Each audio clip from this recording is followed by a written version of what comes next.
Hello there, welcome back to my messy home office. So today we're going to be doing an activity about evaluating the credibility of sources, or in other words, looking at sources like websites that you might use to do research or learn stuff and deciding if they are reliable, if they are trustworthy. So here is an example of a website that I found that I wanted to show you. It is about saving the endangered Pacific Northwest tree octopus. This is supposedly a rare breed of octopus that can actually come out of the water for long periods of time, live in trees. And in these pictures, you see a hawk grabbing one of these rare octopuses, octopi, whatever the plural is. So my question for you is, do you think this is real? Here's another one for you. This is somebody sharing an article on Facebook about 42 million people having died in a Black Friday bloodbath. People just going crazy in the store trying to get those good deals and killing each other. Do you think that's true? And we also have, this one is a quote from Albert Einstein. Everyone is a genius, but if you judge a fish by its ability to climb a tree, it will live its whole life believing that it is stupid.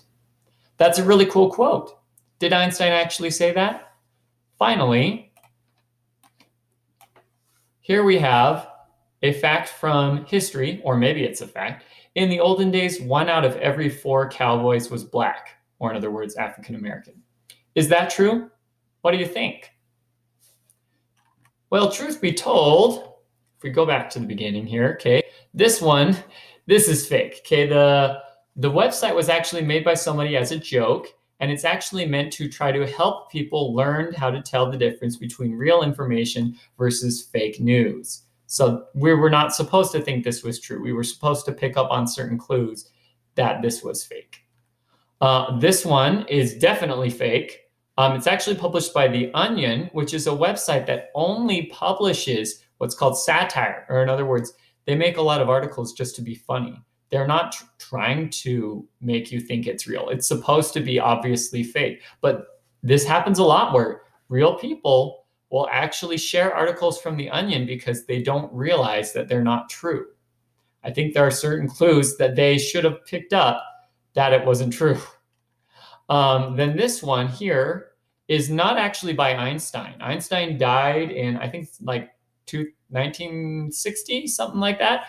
And this quote, as far as we can tell, there are people who like to go online and research where quotes come from. This one's probably from like the year 2004, which is way long after Einstein died. It's a really interesting quote, but Einstein didn't say it. And a lot of people will try to say that Einstein said stuff because it makes it sound smarter if Einstein said it, right? But if you do the research, you'll figure out that he didn't say that. And last but not least, this one about 1 out of every 4 cowboys being Black, this is actually true. So here's why. Back in the day, like in the South, cattle herding was a thing, even in the time of the Civil War. And so there were quite a few slaves in certain countries. Not countries, states. Like actually they did a census in, I think it was like 1836. I have the year, I just can't see it now that I'm showing you these slides. But they have it on paper back then before the Civil War, 1 out of like every 3 or 4 people in Texas used to be Black during times of slavery. And they were in charge of helping to take care of the cattle.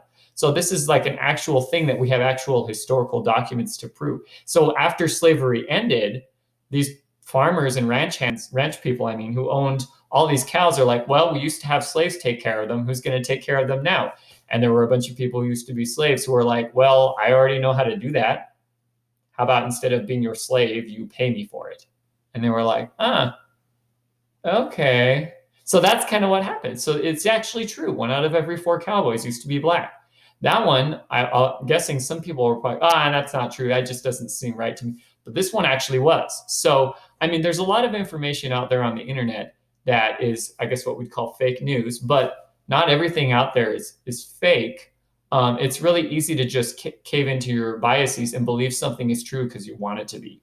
But the truth is, some things are true and some things aren't. And whether you want it to be true or not does not influence that. There are certain things we can do to verify if a website is a good source of information. So today we're going to talk about that. Abraham Lincoln did not say that the problem with quotes found on the internet is that they are often not true, but the principle is true, that we want to be careful about what we're looking at on quotes, on websites, etc. So we're going to consider a few things today. First of all, is it a joke? Like I said, some websites write jokes or satire as news articles, like The Onion, or the Brine Chimp is one for Utah. These articles are not supposed to be taken seriously, but because of social media, people will sometimes pass these articles around and take them as fact instead of a joke. Make sure you do not share something with someone thinking it's true if it was meant to be a joke. Second, it's important to check your biases. Okay? Just because you have a certain opinion, that doesn't mean you're right.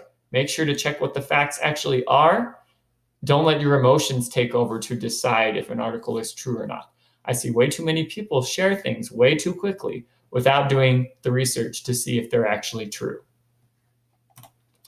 Now, one thing to keep in mind, it's not the point of this lesson, but I want you to know that many websites will actually help you to fact check. There are websites like Snopes, which is a good fact-checking website, that will allow you to check them as well, right? You don't just have to believe the website, okay? For example, here we have supposedly a picture of a mom who gave birth to 11 babies at the same time in India. Well, if you look on Snopes about that, they will actually tell you, nope, this is false. These are repurposed photographs. It is a photograph from an entertainment website which showed that 11 different babies were born to different parents on the same day. And a good fact-checking website will actually list its sources or put links to them so that you can check that out yourself. That's what they did here on Snopes. If I click on this link here, I can see where the website originally posted this photo of the kids. And then if you click on this, you can actually see the photo. I believe this is a link to the actual hospital, and you can see, oh, this is where it was originally posted. Here's how everybody messed up that stuff later, right? Awesome. So now we're going to get more into detail on what we're going to be doing with sources, and this is going to help you with your research project on the World War II or the Holocaust. There is a test called the CRAAP test, and this is an easy way to check to see if a website is credible. In other words, trustworthy. Now, crap doesn't mean that the website's a piece of crap. What it means is that the website should have good scores in these 5 things: currency, relevance, authority, accuracy, and purpose. Notice how that spells crap. Okay, so we're going to run through what each of these things mean. If you think you need to take notes on this to understand it better, then pause the video when you need to write stuff down. I'm going to make that your call. So currency, let me make this a little smaller so it's easier for you to see what's on here, okay? Currency has to do with how recently published is the source, right? When I was a kid, I saw a book in the library, in my school library in elementary school, that said, we haven't been to the moon, but we will go one day. And I was like, man, that is an old book. Obviously, we've been to the moon since then, and so that old website is not good, right? Recently published sources are usually the most up-to-date and reliable. Oh, I think I said website when I meant book, but you know what I mean. So if a source is outdated, like that book that I found in my school library, it could be less credible. Try to find the date of publication of the source. When did they put it out on the internet, right? That could be on the title page or on the top or the bottom of the document. A lot of news websites will put the date of publication right near the top, near the author's name, okay? And that's really important for news stories. I have friends who will share stories on social media. Hey, this kid went missing in Salt Lake. This 70-year-old guy went missing in Mill Creek. Keep a lookout for him. But I will actually, before I reshare the article, because I want to help find missing people, but I'll just open a new tab and I will Google missing person and I will put their name and I see what shows up. And literally like 75% of the time I do this, I will find that the article has been updated since my friend shared it. And it says, oh, good news, they found the person. Thanks, everybody. So it's like, double check the source. When was it published? Is it from 3 weeks ago? Is it from 5 years ago? Depending on what topic you're talking about, old could be bad, right? Old isn't always bad, but usually recently published sources are better. So if a website has good currency, it's more likely to be reliable. Next up, we have relevance. Relevance has to do with how on target are you? In other words, how well is this source going to actually answer my question? Is the information general or is it very detailed, right? If you have some really specific questions about what happened to Elie Wiesel after he wrote the book Night, and you want to know what happened in his later life, Some articles are not going to answer that question. Some articles are just going to be like, oh, he was in the camps and this happened to him and this, and they're going to stay really general. So sometimes you will need to narrow down your search terms to get more on target.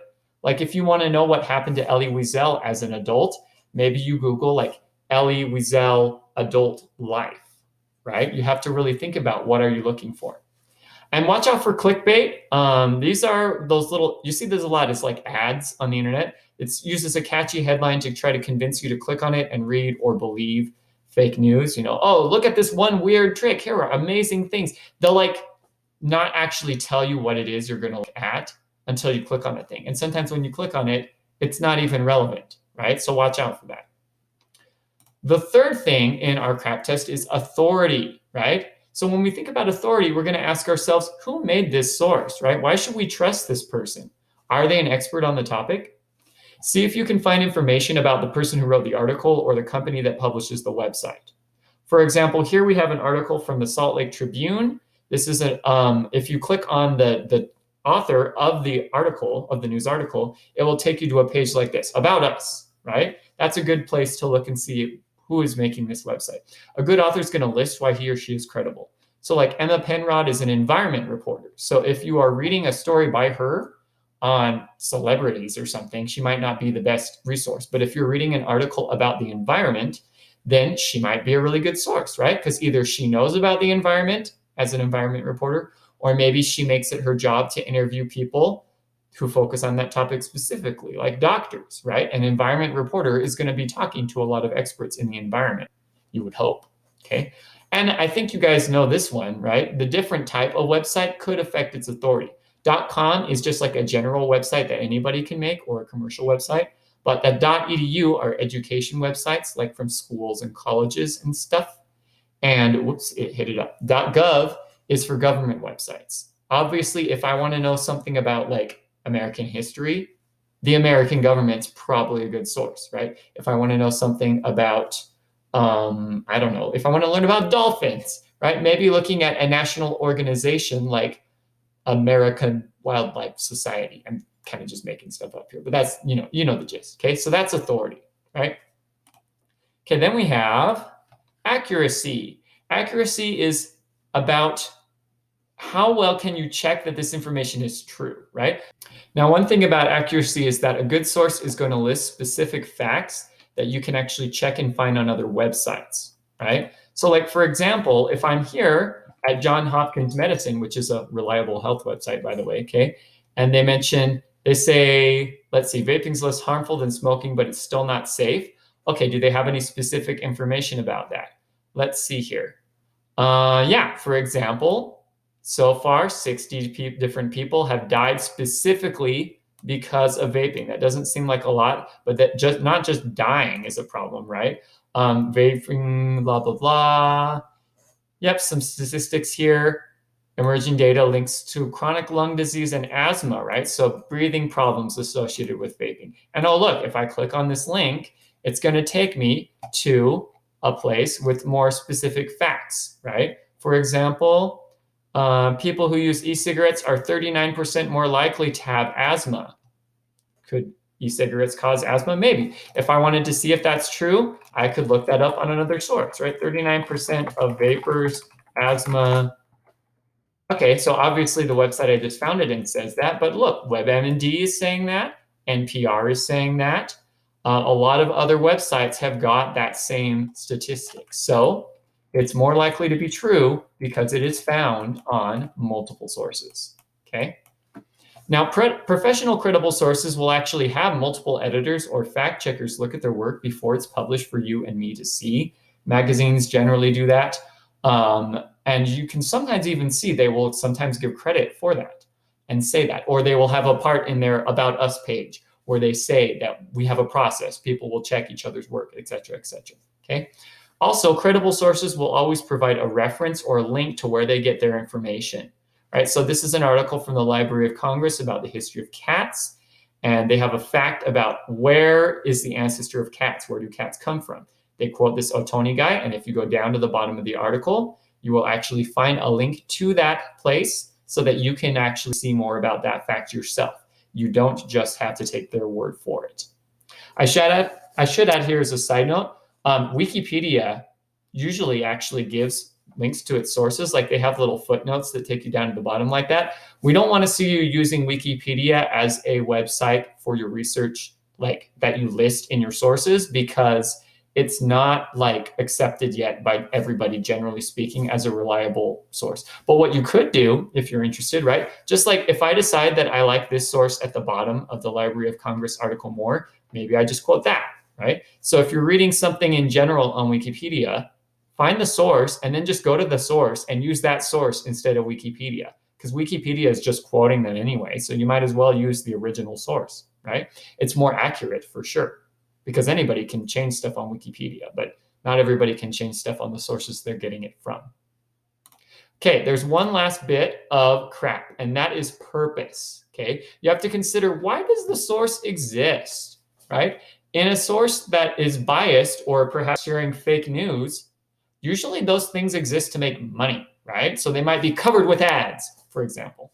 Ask yourself, are the author's intentions clear? Like if I go to the About Us page on the website, what do I learn about the author that could make me realize if they're reliable or not, right? If it's a health article, is it from a website run by doctors, or is it some random guy living in his mom's basement in New York?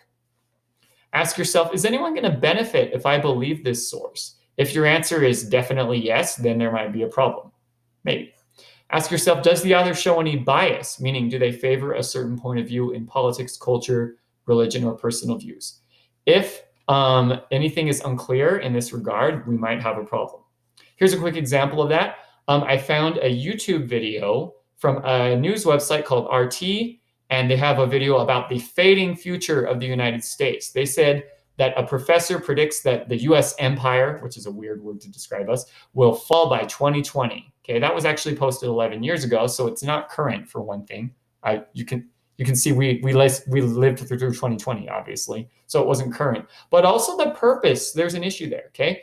If you actually look into this source, you will realize that RT stands for Russia Today. RT is an English news network that is actually owned and paid for by the Russian government. Think about the relationship between Russia and the United States right now. It's not really very good. So ask yourself, would this author, this source, benefit? Would Russia, who makes this website, benefit if people believed this video, thought the US was going to fail, and gave less support and money and stuff to the United States?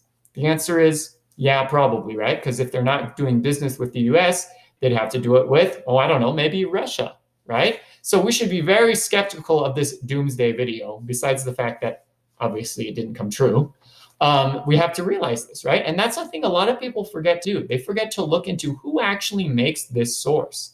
I had a friend who got really angry because I disagreed with something when he shared something that was from RT. But I said, do you realize that this is coming from Russia? I would not necessarily trust Russia to be the #1 source on American news, would you? So those are the 5 parts. Wait, C.R.A.A.P. Yeah, okay, those are the 5 parts of CRAAP. And if you pay attention to those, it's going to be a lot easier to determine if a website is reliable or not.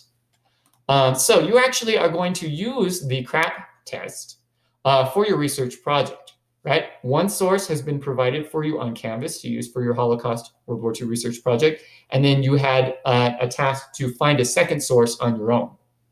So you got to make sure that both of these sources are reliable. The teacher provided one should be pretty darn reliable, but you should still check. And then your own second source you found, you got to check, okay? So that was described right here. Now you're going to do an assignment where you rate the currency, relevance, authority, accuracy, and purpose, or CRAAP, for each of your sources. And this is going to help you to determine the source's overall credibility.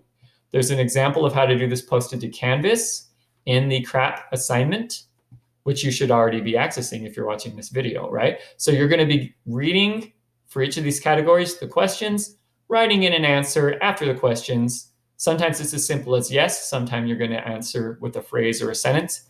And then afterwards, based on the answers you give to each question, decide how high on a score from 1 to 10, where 1 is unreliable and awful and 10 is excellent, how am I going to rate it for this category? Then after you've answered all the questions and given all the individual ratings for CRAAP, you will give it a total score and highlight which one it falls into, and answer a question on the bottom of, okay, is this a good resource to use? Why or why not? If you find out that your second source that you found is not a good resource to use, you can still rate it for this assignment, but then you better find a second source to use for your project if the one you found was not reliable. My guess is most of the things you find should be pretty reliable, but it's up to you to actually determine it, okay? If you have any questions about these terms in the CRAAP test or how to do the assignment, please send me, or if you're in 3B or 4A, Mrs. Para, a quick message on Canvas and we will help you out. Thanks for watching, guys. And think about where your information is coming from, right?